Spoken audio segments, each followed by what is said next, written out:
강당 교류를 마치고 한 달 만에 복귀했습니다. 저 한 달 만에 보신 분 손 한번 들어보실래요? 안 들어요, 아무도? 엄청 많을 것 같은데. 네. 손 들면 별로 안 좋을 거라는 걸 직감적으로 아나 봐요. 그렇죠? 네, 제가 주일 예배만 없었지 나머지 모든 곳에 교회에 있었습니다. 수요기도회, 토요기도회, 양육, 선교 모임, 모든 곳에요. 그러니까 저를 한 달 만에 보시는 분은 내가 주일 예배 외에는 아무것도 안 하는 사람이다 라고 생각하시면 돼요. 다른 예배도 네, 혹시 제가 주일에 안 보여도 주중에도 볼 수 있는 은혜가 있었으면 좋겠습니다. 좋죠? 별로예요? 굳이 뭐 하러 봐요 우리가? 네. 퀴즈 하나 내겠습니다. 지금 우리는 예루살렘에서의 마지막, 예수님의 마지막 일주일, 그 중에서도 이제 논쟁 부분을 계속 보고 있어요. 퀴즈 들어갑니다. 이날은 고난중한 일주일 중 무슨 요일에 해당할까요? 고난중한 일주일 중 무슨 요일에 해당할까요? 아무도 몰라요? 좀 심한 거 아닙니까?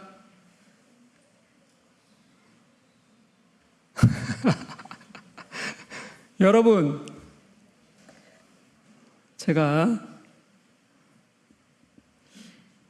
얼마 전에 여러분들이 헷갈릴까봐 여전히 우리는 무슨 요일에 머물러 있습니다 라고 얘기했던 거 혹시 그건 기억나요? 2번이나 얘기했는데 일주일 중에 여러분 우리가 길게 가고 있지만 여전히 무슨 요일에 머물러 있습니다 그랬던 건 기억이 나요? 그것도 기억이 안 나요? 그냥 말씀을 그냥 먹고 소화하고 버리시나 보여, 그죠? 아니면 이쪽으로 들어갔다 이쪽으로 나가든가, 그죠? 화요일이었다는 얘기 제가 이 얘기하면 들릴 것 같은데 우리가 말씀을 길게 지금 본문을 오랫동안 나눴지만 여전히 화요일 날 되어지는 일을 계속 설명하고 있습니다라고 얘기했던 거 기억이 하나도 안 납니까? 한 사람도? 여러분 이런 표정이면 진짜 곤란하죠. 제가 말씀을 뭐하러 전해요. 단 하나도 기억 안 나는 분들하고 네, 그렇게 제가 잊어버릴까 봐 말씀을 드렸고요. 오늘은 그러니까 무슨 요일이에요?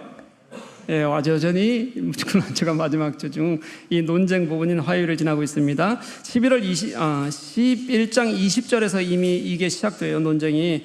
그러고 나서 제가 이 말씀을 끊어서 읽다 보니까 굉장히 벌써 몇 개월째 지금 우리가 무슨 요일에 머물러 있는 거예요? 화요일에 머물러 있는 겁니다. 이 화요일의 논쟁은 상당히 꼬리에 꼬리를 물고 계속 일어나고 있는 중이었고요.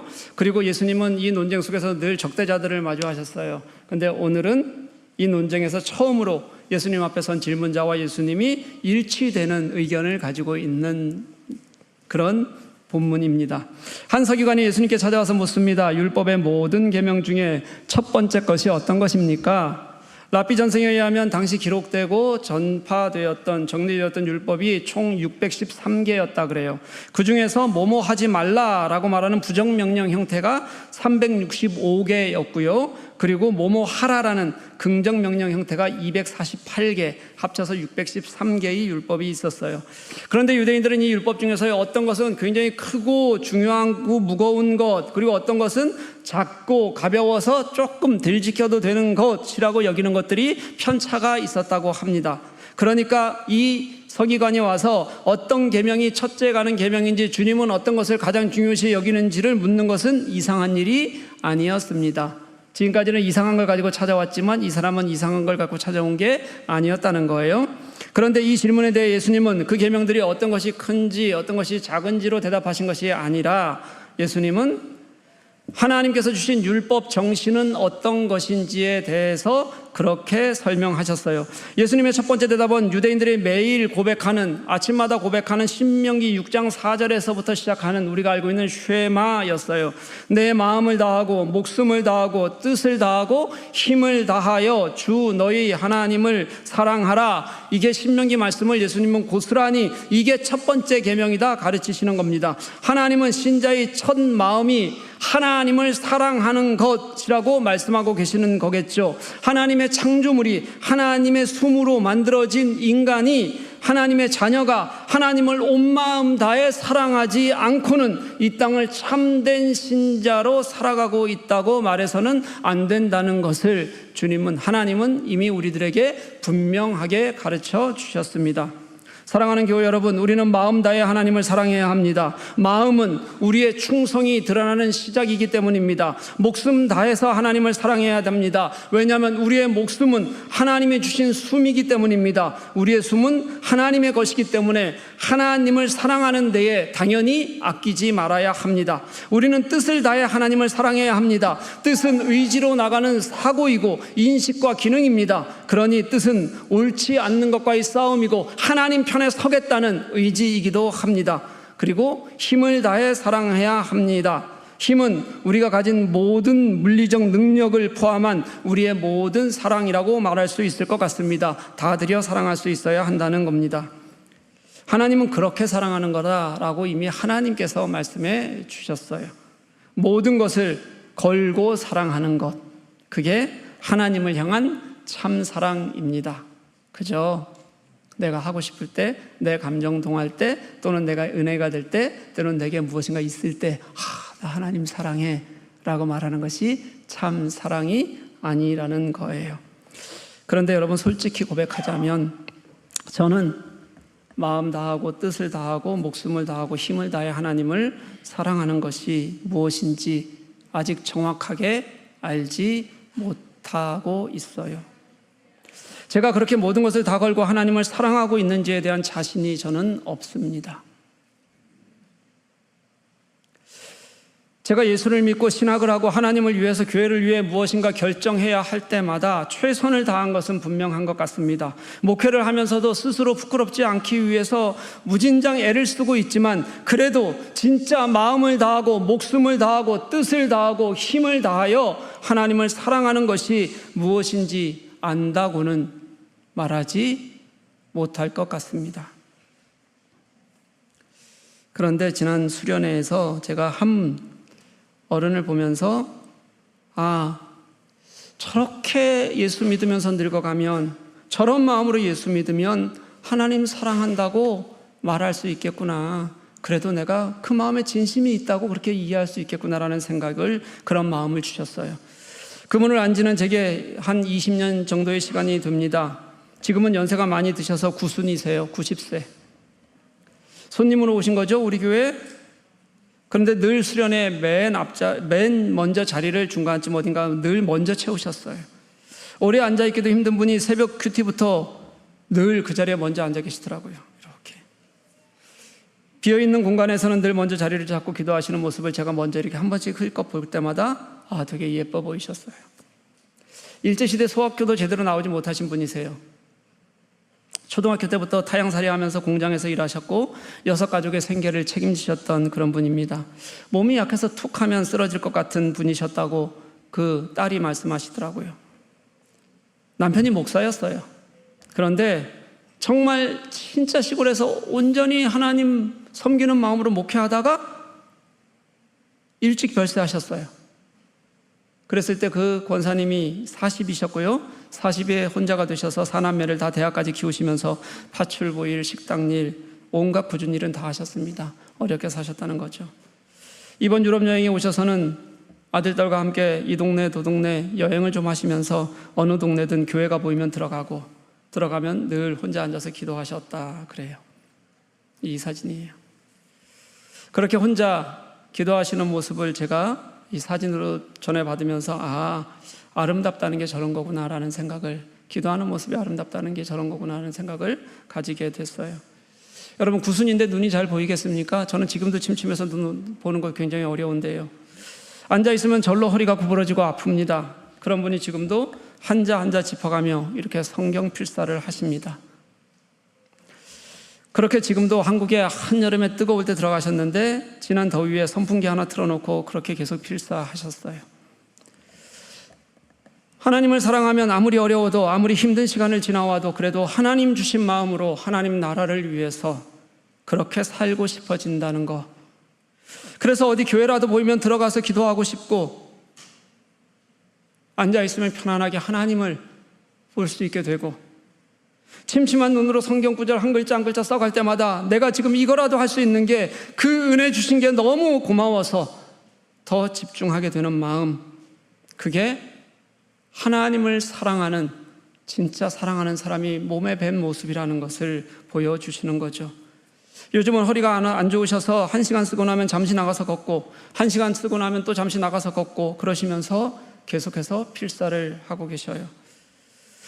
그분은 그저 교회에서 보여지는 기도 열심히 하는 것 같고 필사하는 것 같고 그런 신앙의 행위만 가지신 분은 아니십니다. 그 연세의 신앙의 눈으로 옳고 그름을 분별하는, 바르게 분별하는 분이시기도 해요. 옳지 않은 것에는 늘 마음 아파하십니다. 교회가 그러면 안 되지, 교회가 그러면 안 되지. 그러면서도 자신을 돌아보고 자신의 부족함도 솔직하게 고백하시는 분이시더라고요. 그러니 기도하지 않을 수도 없고 말씀 쓰면서 얻는 은혜를 버릴 수가 없다고 생각하시면서 그저 자신의 생각 속에는, 삶 속에서는 그저 그 하나님 생각하는 것, 기도하는 것, 글 쓰는 것, 그리고 누군가 어려운 이들 쳐다보는 것 외에는 특별히 하는 일이 없는 삶을 살고 계시는 거예요. 이렇게 말씀하시더라고요. 아이고, 한국 교회가 우리 교회 같으면 좋겠는데. 여기서 우리 교회는 누구 교회예요? 예, 여기 우리 교회를 얘기하는 겁니다. 우리 교회 방문하시고 나서 그렇게 말씀하시더라고요. 그러면서 제가 깨알 자랑 하나 해야겠어요. 우리 목사님이 얼마나 훌륭한지 몰라.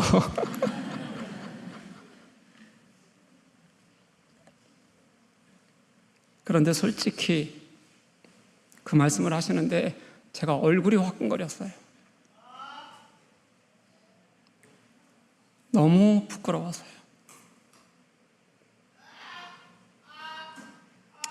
이분이 누구시냐면 최선일 집사님의 어머니세요. 박금선 권사님.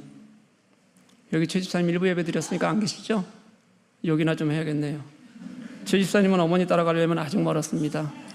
제 생각에는 못 따라갈 것 같아요. 그래도 그런 어머니 따라가며 하나님 사랑하는 거 배울 수 있으면 참 좋겠다, 그런 마음은 드네요. 사랑하는 교회 여러분, 앞선 제 고백처럼 저는 아직도 마음 다하고 목숨 다하고 뜻 다하고 그리고 힘을 다하여 하나님을 사랑한다는 것이 무엇인지 잘 모릅니다. 하지만 그렇게 하나님을 사랑해야 한다는 것은 제가 분명히 알 것 같아요. 하나님이 우리에게 그렇게 명령하셨고 하나님이 우리가 그렇게 되기를 원하십니다. 그리고 하나님이 그 마음으로 우리를 지금도 사랑하시고 보고 계신다는 것도 분명해요. 저는 그렇게 하나님을 사랑하고 싶습니다. 그렇게 하나님을 사랑하는 교회 공동체와 함께 하나님을 예배하고 싶습니다. 그러니 그렇게 하나님을 사랑하자고 서로 격려하는 우리가 되었으면 좋겠습니다. 창조주 하나님이 우리의 하나님이 되기를 원하고 구원의 하나님이 우리의 하나님이 되기를 원하고, 그래서 그 하나님의 숨이 우리의 목숨이라는 것을 깨닫고, 그래서 그 자리에서 내가 나의 모든 의지가 하나님께 있으면서 그렇게 서로 하나님을 기뻐하는 그런 마음으로 우리가 진짜 하나님 사랑합니다라고 고백할 수 있는 그런 진짜 하나님 사랑하는 교회가 되었으면 좋겠어요. 마음과 목숨과 뜻과 힘을 다해 하나님을 사랑하는 저와 여러분 될 수 있기를 주님의 이름으로 간절히 축복합니다.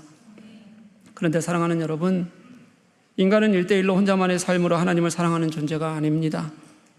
하나님은 신명기 쉐마를 가르치실 때도 먼저 본이 되라고 말씀하셨습니다. 그리고 자녀들에게 끊임없이 가르치라고 말씀하셨어요. 하나님 신앙은 혼자가 아니라 함께라는 것이고 가족이라는 것이고 공동체여야 한다고 하나님은 끊임없이 우리들에게 가르쳐 주셨습니다. 그래서 주님은 하나님 사랑에 이어서 이웃 사랑이 무엇인지를 우리들에게 이렇게 말씀하셨어요. 둘째는 이것이니 내 이웃을 내 자신과 같이 사랑하라 하신 것이라. 이보다 더 큰 계명이 없다. 사랑하는 교회 여러분, 사랑은 절대 혼자서는 불가능한 관계 속에서만 이루어진다는 것을 알고 있지 않습니까? 우리가 하나님을 사랑한다는 것도 하나님과의 관계 속에서 말하는 겁니다. 우리가 마음과 목숨과 뜻을 다해 하나님을 그렇게 사랑하는데, 다해야 하는데, 눈에 보이지 않는 하나님도 내 모든 인격과 힘을 다해서 그렇게 사랑하려고 해야 한다고 그렇게 말하는데, 그래서 하나님이 나의 하나님이시라고 하나님과의 관계 속에서 내가 그 하나님을 붙잡자고 그렇게 제가 말씀을 드리는데, 하물며 지금 우리 옆에 있는 이 자리에요, 삶의 현장 같고 그리고 눈에 보이는 지체들을 사랑하지 않는다는 것이 어떻게 진짜 하나님을 사랑하는 것이라고 말할 수 있겠습니까? 우리 인간에게 사랑은 하나님으로부터 얻는 내적인 위탁이에요. 그러니까 하나님이 내 마음에 이미 주신 거라는 말이에요. 그렇지만 이것이 드러나는 것은 외적 우리 삶의 태도 외에는 실질적으로 진실하게 드러낼 방법이 없습니다. 그걸 성경은 우리들에게 하나님의 말씀을 통해서 계속해서 가르쳐주고 계시는 겁니다. 한번 생각해 볼까요? 우리는 하나님 앞에 개인적으로 만나야 해요. 처음에는 하나님을 개인적으로 인격적으로 만나지 못하고 하나님을 진짜 사랑한다고 말할 수 없어요. 그런데 그 개인을 하나님 앞에서 정말 우리가 그러한지 내가 스스로 생각하는 것이 아니라 진짜 하나님께서 그렇게 생각하시는지 우리에게 보이게 할 수 있는 것은, 객관적으로 보이게 할 수 있는 것은 첫 번째 자리가 이 공동체예요. 그 공동체는 서로에게 영향을 끼칩니다. 서로를 돌아보게 합니다. 그렇게 누군가 쏟은 사랑이 모든 행위와 결과가 결국 하나님이 누구신지를 드러내는 것. 그래서 하나님 사랑과 사람을 사랑하는 것, 이웃을 사랑하는 것은 동일하게 말씀하고 있는 거예요. 우리는 계명을 지키려고 하고 우리가 그 계명을 마음에 두는 이유는 그 계명 자체가 중요해서가 아닙니다, 여러분. 계명 자체가 뭐 그렇게 중요해요? 계명이라고 이름 붙인 그게 뭐가 그렇게 중요해요? 이 계명을 주신 하나님을 사랑하기 때문에 우리가 계명을 지킨다고 말하는 거예요. 하나님의 마음을 알기 때문에 우리가 이것을 지켜야 한다고 말하는 거예요. 그러니 하나님을 사랑하는 자들, 그들은 이웃을 사랑할 수 없다는 것도 우리는 분명하게 깨달아야 합니다. 언제까지나 자기 중심으로 자기만 생각하며 사는 것, 그러면서 이 자리에 나와서 은혜 받으면 그게 하나님 사랑하는 것인 줄 착각하는 것은 참된 모습이 아니라는 거예요. 바울은 로마서 18장 3절에서 13장 8절 말씀에서 이렇게 말씀했습니다. 피차 사랑의 빛 외에는 아무에게든지 아무 빛도 지지 말라. 남을 사랑하는 자는 율법을 다 이루었느니라. 남을 사랑하는 것이 율법을 다 이룬 것, 완성이라고 그렇게 가르쳤어요. 예수께서 율법을 폐하러 오신 것이 아니라 율법을 완전하게 하러 왔다고 말씀하셨던 그 5장 17절, 마태복음 5장 17절의 말씀이 그것이 사람을 향해 있다는 것을 보여주고 있는 것, 그것을 분명히 가르치고 있는 것이 사도 바울의 우리에게 말씀하시는 사랑의 빛, 그것으로 우리는 율법의 완성을 이룬다고 말하는 거예요. 여러분, 그럼 누가 우리의 이웃일까요? 저는 이제 이웃이라는 말 대신 그냥 사람이라는 말을 우리가 좀 썼으면 좋겠어요. 이웃 대신에 사람이요. 왜냐하면 예수께서 이미 선한 사마리아인의 비유를 통해서 이웃의 범위를 제한하지 않으셨기 때문입니다. 그들이 처음 유대인들이 가지고 있었던 자신들의 눈에만 보이고 자신들 손에만 잡히고 자신들이 좋아하는 사람들이라는 그 이웃을 예수님은 그 범위를 깨셨어요. 당시 유대인만을 이웃으로 생각하는 유대인들에게 억압받고 멸시받는 그 사마리아인이 그 죽어가는 유대인을 돕는 것을 통해서 이웃은 내 도움이 필요한 사람, 내 손길이 필요한 사람, 내 마음이 움직이는 사람, 누군가 아파하는 것을 보면서 같이 내 마음이 아픈 그 사람 모두가 내 이웃이라는 것을 예수님께서는 분명하게 가르쳐 주셨어요. 그저 내 손길 하나에 진짜 위로를 받는 사람이 있고 그저 내 손길 하나에 나음을 얻는 사람이 있다면 그 모두가 나의 이웃이라고 그렇게 가르쳐 주셨어요. 그러니 우리는 범위를 정하지 말고 이웃이라는 그저 사람을 볼 수 있었으면 좋겠어요. 사람 사랑해라 라고 말씀하시는 주님의 명령인 겁니다. 우리 교회도 정말 마음 다해서 누구에게라도 정성 다해 섬기는 분들이 교회에 있으십니다. 그게 사명인 것처럼 타고난 것처럼, 근데 여러분 타고나는 게 어디 있겠습니까? 다 애쓰는 겁니다. 수고하는 거예요. 정말 마음 다해서. 사람을 사랑한다는 것을 그저 마음으로 보이고 또 몸으로 보이는 그런 분들이 우리 교회에 있습니다. 다른 사람들 손에 김치라도 들려보내야지, 또 어려운 사람들, 그 사람이 어떤 환경에 있는지 빠짐없이 기억하려고 하고 생각하고 마음을 쓰는지, 자기 몸은 늘 부서지듯 아픈데도 불구하고 기어코 그렇게 사람을 챙기는 것이 내 마음에 포기되지 않는 분들이 있어요. 그게 기쁨인 분들이 있어요. 또 어떤 분은 그렇게 많은 봉사를 누구라도 먹이려고 애쓰시는 분이 있어요. 거의 매주 큰 그룹을 수십 명씩 먹이는 일을 푸짐하게 부족하지 않게 늘 내놓으세요. 그래서 청년도 먹이고 사역팀도 먹이고 교회의 어떤 일을 위해서 그냥 봉사하시는 거예요. 그러면서 웃으면서 하세요. 그것도 매주 거의 끊임없이. 그걸 힘으로만 따지자면 아마 여기 젊은 우리 결혼 갓 하신 분들 아마 2번 시키면 막 교회에서 난리가 날 거예요. 아마 분명해요. 제 생각에는 분명해요, 여러분. 그걸 만약에 돈으로만 따지자면 정말 많은 헌신들, 정말 남들 하지 못하는 만큼 그냥 보이지 않는 곳에서 내어놓는 거예요, 여러분. 그러면서 그저 사람을 사랑하는 마음으로 꾸준히 그렇게 섬겨가시는 분이에요. 어떤 불평도가 외식도 그런 분들은 없습니다. 왜 나만 하지 하는 마음에 그런 불평도 없어요. 그죠? 그게 내 공동체 사랑하는 일이고 내 사람 사랑하는 일이라서 그렇게 섬기는 거예요. 사랑하는 여러분, 사람을 사랑한다는 건요, 주님 주신 마음이 있어야 돼요. 국률함이 있어야 돼요. 안타까움이 있어야 하고, 그 마음이 이런저런 판단을 통해서 전해지는 것이 아니라 그저 그 상대가 사람이니까 행해져야 하는 겁니다. 내가 조금 손해를 봐도 그러다 보니까 내 것을 좀 내려놓아줘야 되는 일이 있더라도 그래도 돕는 겁니다. 계산하지 않는 마음이 있어야 그게 사람 사랑하는 겁니다. 왜냐하면 사람이 더 소중하니까요. 그게 주님이 우리들에게 보여주신 사람 사랑이었어요. 주님은 그것을 당신이 죽기까지 우리들에게 보여주신 거예요. 이 예수님의 가르침에 이제 서기관이 반응했어요. 주님 맞습니다. 마음을 다하고 지혜를 다하고 힘을 다하여 하나님을 사랑하는 것과 이웃을 자기 자신과 같이 사랑하는 것이 전체로 드리는 모든 번제물과 기타 제물보다 낫습니다 라고 그 서기관은 그렇게 고백해요. 서기관은 이제 알았습니다. 뭘 알았냐면 지금 이제 명절을 앞두고 성전에서 계속해서 제사가 진행이 되고 있거든요. 종교 지도자들과 백성들은 여전히 성전에 번제물을 가지고 와서 예배하고 있어요. 그들은 그 예배를 통해서 자신들이 할 수 있는 최고의 계명을 지키는 것이라고 그렇게 생각하고 있을 겁니다. 그리고 그들에게는 그 성전에서 벌어지는 모든 불법과 자신들의 욕망으로 벌어지는 착취의 현장마저도 아무렇지도 않은 채 그냥 지나가고 말 겁니다. 다시 말하면 그들은 내가 가장 소중히 여긴다는 그것, 하나님 사랑한다고 재물을 갖다가 쌓아놓으면서도 사람을 소중히 하지 않으면서도 그것이 가장 큰 일, 내게 가장 좋은 일로 그렇게 여기면서 그 일을 하고 있을 거예요.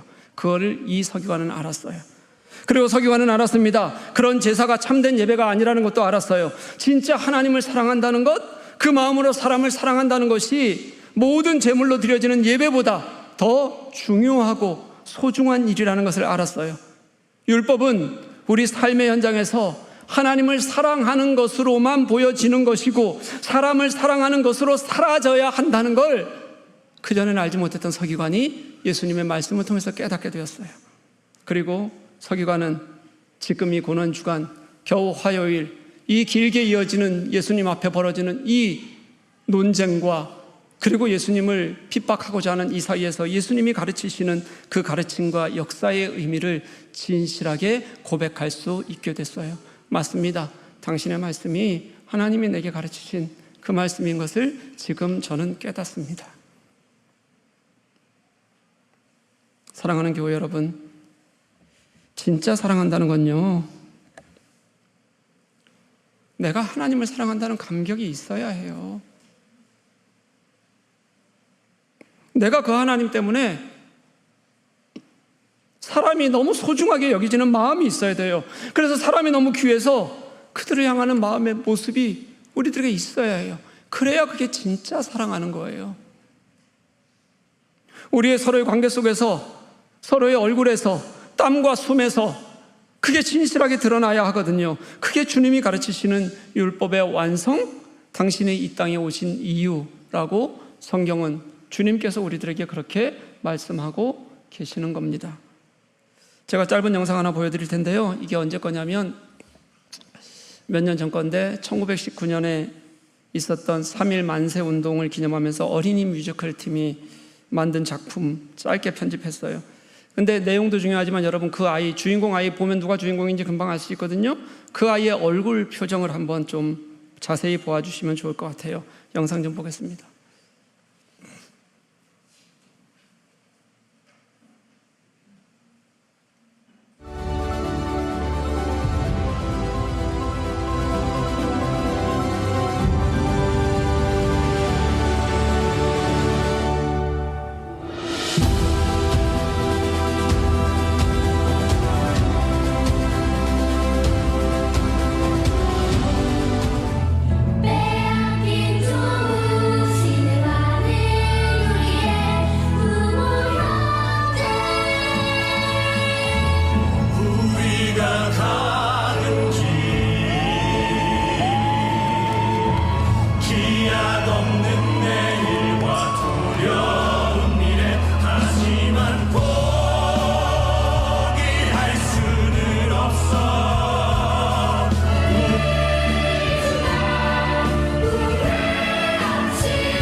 이 아이가 제가 처음부터 끝까지 다 봤는데 연기도 너무 잘하고 그리고 노래도 너무 잘해요.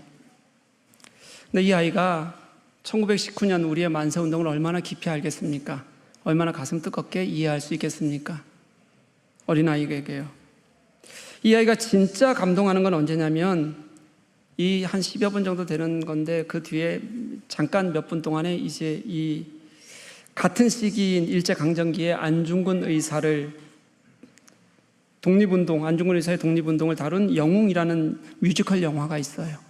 그 영화에 참여했던 어른들은 그들이에요. 그들이 함께 참여해서 자기 옆에서 함께 노래할 때, 더군다나 그 옆에 누가 서 있냐면 정성화 씨, 혹시 아시는 분이에요, 여러분? 저 뮤지컬계의 탑이잖아요. 정성화 씨가 자기 옆에서 노래할 때 그때 이 아이의 감정이 확 살아나요. 얼굴에 눈물과 기쁨이 한눈에 보여져요. 그전에도 연기는 잘했지만 연기가 아닌 진짜 자신의 마음이 표현될 때는 딱 그때예요. 지금 사진 이런 거죠. 그때 그 감동을 어쩔 줄 몰라 하는 그 주인공 아이의 얼굴이 내가 정말 저렇게 되고 싶어서 이것을 배우고 어린 나이부터 하고 있는 꿈꾸던 자리, 그 꿈을 먼저 이룬 사람과 함께 선 것에 대한 감동이었어요.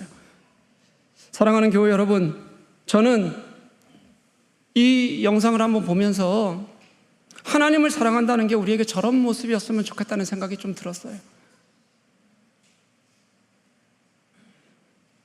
진짜 내가 하나님을 사랑하면 내가 어쩔 수 없는 감동이, 기쁨이 그 안에서 정말 나와서 내가 진짜 그 하나님을 그렇게 사랑하면 내가 그게 표현되지 않을 리가, 내 안에서 그것이 보여지지 않을 리가 없는 그런 진짜 사랑을 했으면 좋겠다는 생각이 들었어요. 그래서 우리가 사랑한다는 게 우리의 기쁨이었으면 좋겠고 정말 가슴 뛰는 시간이었으면 좋겠다는 생각이 들었어요. 그 감동이 우리들에게 정말 하나님과 함께하는 삶을 만들어가는 힘이었으면 좋겠다는 생각이 들었어요. 내가 그 하나님을 따라 하나님 나라를 소망하며 살아가면 그러면 얼마나 좋을까? 우리가 진짜 그렇게 사랑한다면 너무나 당연하게도 하나님이 사랑하는 누군가를, 사람을, 그 생명을 사랑하지 않을 수 없는 그런 우리들의 모습을 저는 그렇게 섬김의 삶을 살아가는 우리들의 모습을 당연히 보게 되지 않을까, 저는 그렇게 믿어요. 사랑하는 교회 여러분, 내 마음을 다하고 목숨을 다하고 뜻을 다하고 힘을 다하여 주 너희 하나님을 사랑하라. 내 이웃을 내 자신과 같이 사랑하라. 이보다 더 큰 계명은 없다. 우리 이 사랑을 진짜 사랑하는 것으로, 진짜 사랑하는 것으로 주님 안에서 살아내는 저와 여러분들 될 수 있기를 주님의 이름으로 간절히 축복합니다.